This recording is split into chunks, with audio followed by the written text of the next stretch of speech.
4:12 a.m., November 7th, 2025. The sky over Ukraine descended into chaos. In less than 30 minutes, Russia launched 45 K-35 cruise missiles and 120 Shahed-type drones, a strike package worth over $200 million. Targets: Kiev, Poltava, and Dnipropetrovsk, home to nearly 6 million civilians. Moscow called it Operation Winter Strike. Ukraine called it a deliberate assault, a show of power that plunged entire cities into darkness. But deep beneath Kiev, silence turned into calculation. Operation Spiral Gate was launched. 30 F-16 fighters, upgraded with AN/APG-68 radars and armed with AIM-120 AMRAAM missiles, a strike package valued at only $4 million, infiltrated Russian airspace. Supporting them were 35 UJ-22 UAVs, acting as decoys.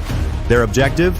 A $1.2 billion nuclear energy complex shielded by S-400 Panzer and Russia's $500 billion air defense network.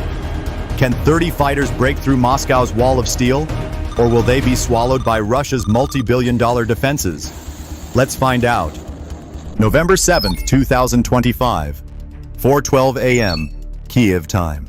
The capital lay under a frozen shroud of darkness until the sirens screamed. In that instant, Russia launched Operation Winter Offensive. 45 K-35 Uran cruise missiles and 120 Shahed-style suicide drones tore across the night sky, obliterating 25 civilian and infrastructure sites across Kiev, Poltava, and Dnipropetrovsk. It was the largest nighttime airstrike since the invasion began. Chaos erupted, flooding Ukraine's radar screens. Alarms wailed through air bases. A storm of missiles was descending straight toward populated centers.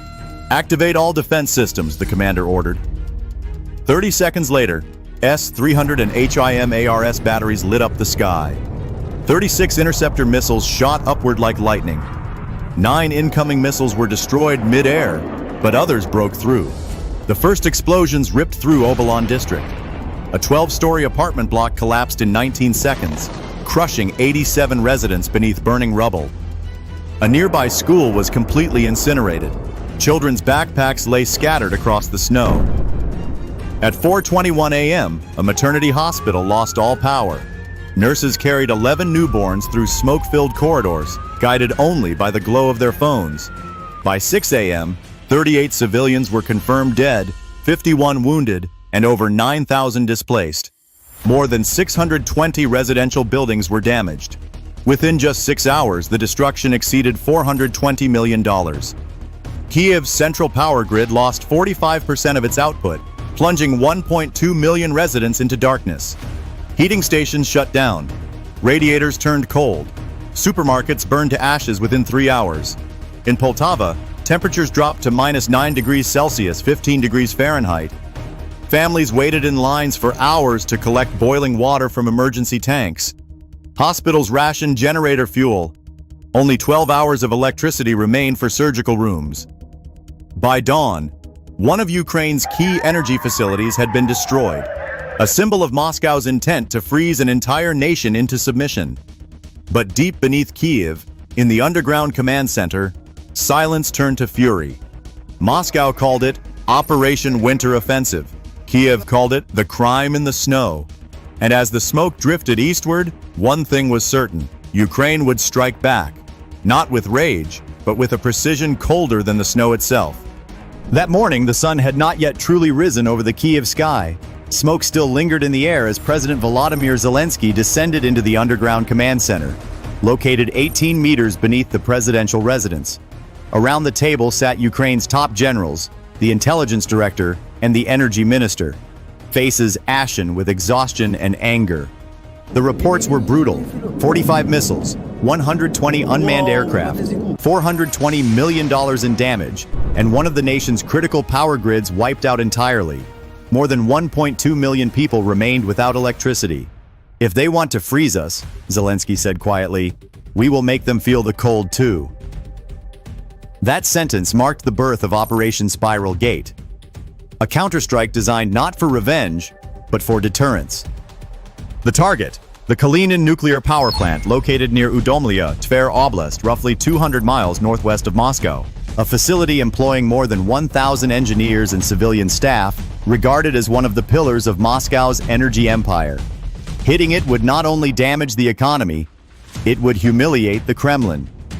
The Ukrainian Air Force presented its weapons, 30 F-16 Fighting Falcons, recently upgraded with AN/APG-68, radars capable of detecting enemy aircraft at ranges of 180 kilometers, and armed with AM-120 AMRAAM missiles that reach Mach 4 and have a 100-kilometer range.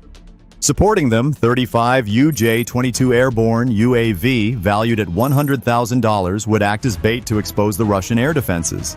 Facing them was Russia's S-400 Triumph, a $800 million air defense system, and Panzer S-1 batteries valued at $15 million each, all protecting a plant considered untouchable.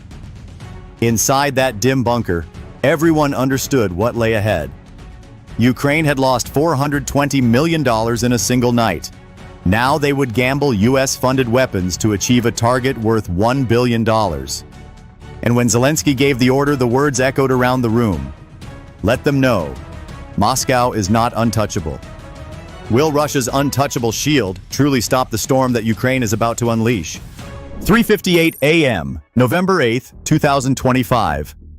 The night on Ukraine's border was very quiet. Too quiet.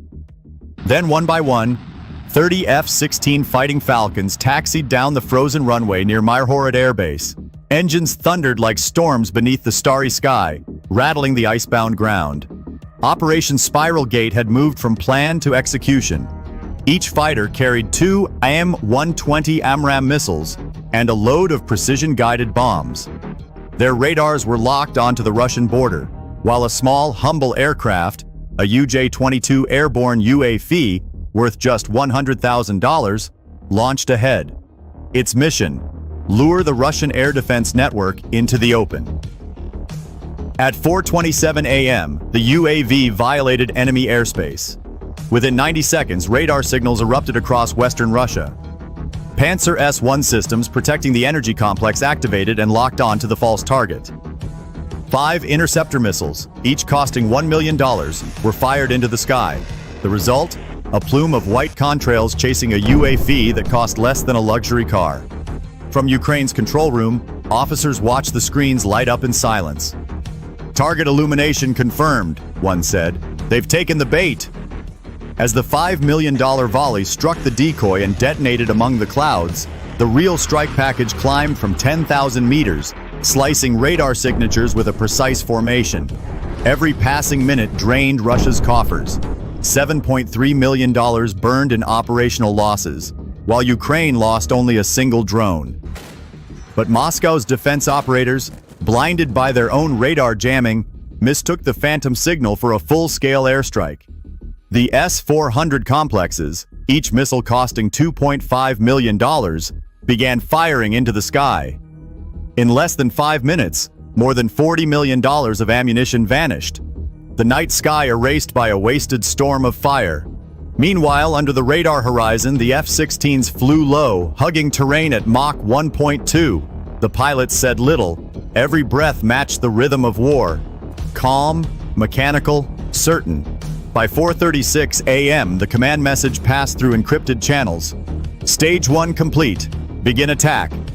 The trap had worked. Russia's shield was broken. And in the next 10 minutes, the costliest error in Moscow's air defense history would unfold. A battle where $4 million of Ukrainian steel would destroy $500 million of Russian pride. They thought the new decoy was the real threat. But the real storm had not yet even begun. Stay with me. The sky over Moscow is about to erupt. 4:06 a.m. Udomya, Tver Oblast. The night sky glowed red above the Kalinin nuclear power plant, Russia's pride, now its most vulnerable secret. 30 F-16. Fighting Falcons pierced Russian airspace at 10,000 meters, their afterburners leaving glowing scars across the frozen sky. Each jet carried a payload of 2 AIM-120 AMRAAM missiles and precision-guided bombs, a strike package valued at $3.8 million, yet capable of inflicting hundreds of millions in losses within minutes.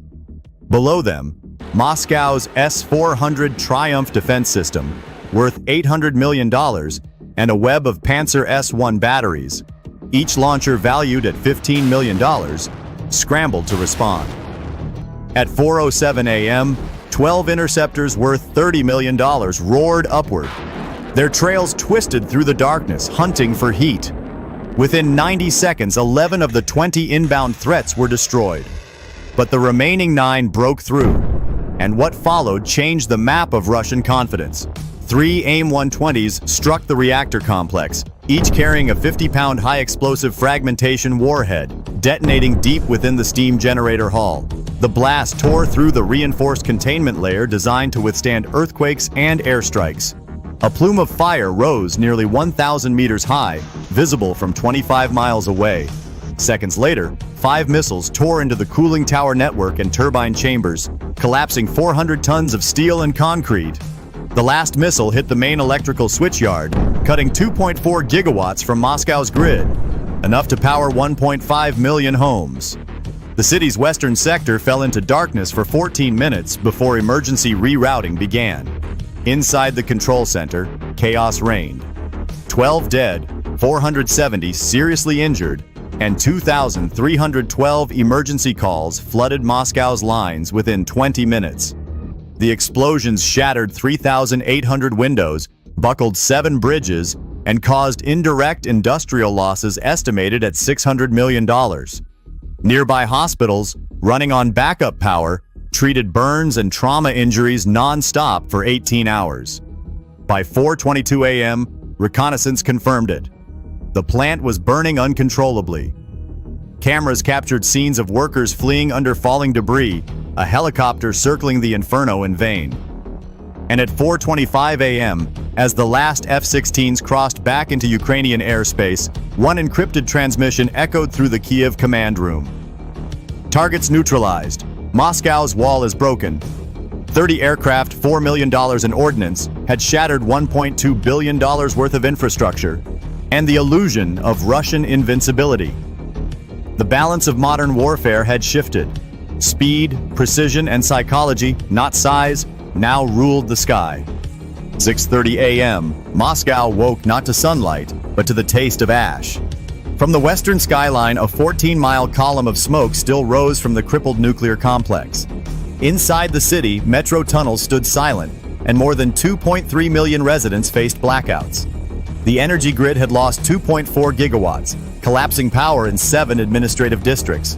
Traffic lights died. Hospitals switched to backup generators. The heartbeat of the capital, silenced in a single night. At 7 a.m., an emergency meeting convened inside the Kremlin's subterranean war room.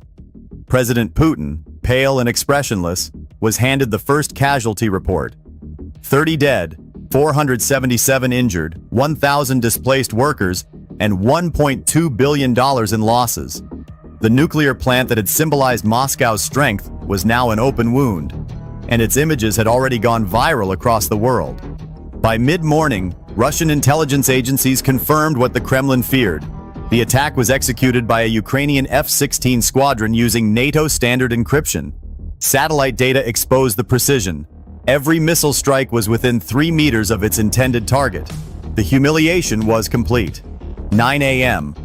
Across Europe, NATO held an emergency summit in Brussels. No condemnation came. Instead, a classified communiqué surfaced. Ukraine exercised legitimate self-defense.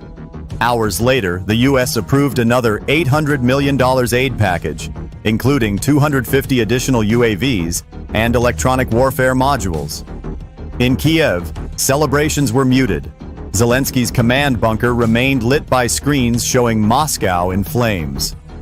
"This isn't victory," he said softly, "but a message that terror has a cost." By noon, international markets reeled. The Russian energy index fell 11%, erasing $23 billion in value in a single trading day.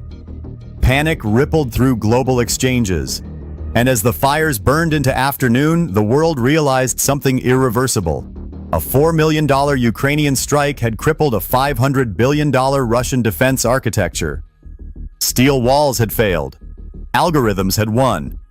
War had changed. Forever. You can build fortresses of concrete and iron, but history always finds a way to fly through the window.